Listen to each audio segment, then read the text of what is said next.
Mismong si Pangulong Bongbong Marcos na ang nag-anunsyo kahapon na nakasecure muli ng freeze orders ang Anti-Money Laundering Council para sa iba pang assets ni ex-Ako Bicol Party List Representative Zaldico. Isa lang po ito, mas marami pong asset ay mafo-frozen para maibalik ang pera ng tao sa kanila.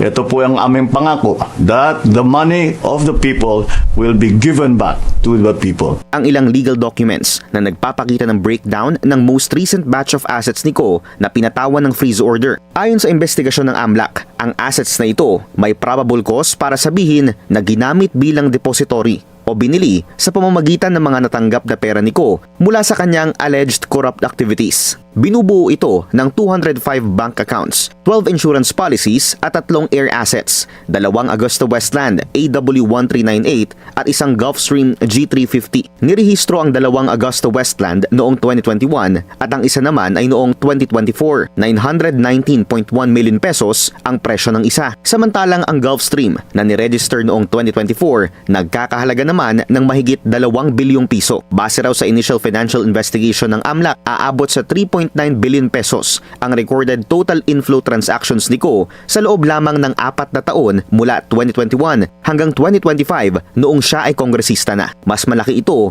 kumpara sa kabuuang recorded inflow niya sa loob ng 7 taon mula 2012 hanggang 2018 noong hindi pa siya nakaupo sa Kamara. Dagdag pa riyan, taliwas sa mga pahayag ni Ko na wala siyang natanggap na pera sa mga umano'y anomalya sa budget insertions. Sinabi sa AMLAC investigation na posibleng aabot sa 10.4 billion pesos ang estimated total kickbacks na natanggap ni Ko mula 2023 hanggang 2025. Matatandaan ding una ng itinanggi ni Ko na may interest pa siya sa SunWest Corporation, isa sa top contractors ng pamahalaan na nakatanggap ng bilyon-bilyong pisong proyekto sa DPWH.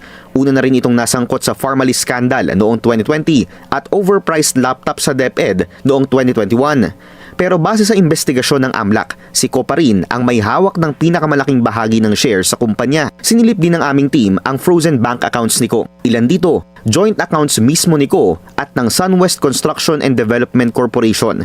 Base umano sa mga ebidensyang ito, nananatili pa rin ng malaking indication ng financial interest ni Ko sa SunWest ayon sa AMLAC. Pero paninindigan niya, wala siyang natanggap na pera sa mga nangyaring pagnanakaw sa pondo ng bayan. Sa kabuuan, aabot na sa 12 billion pesos worth of assets ni Ko ang may freeze order mula sa AMLAC ayon kay PBBM. May multiple cases of Graft and Corrupt Practices Act na rin na nakasampa laban sa kanya sa Sandigan Bayan. Bagaman sinabi ng pamahalaan na patuloy ang pagpapaigting ng paghahanap sa dating kongresista, hindi pa rin tukoy sa kasalukuyan kung ano ang eksaktong lokasyon nito matapos nitong lumabas ng bansa.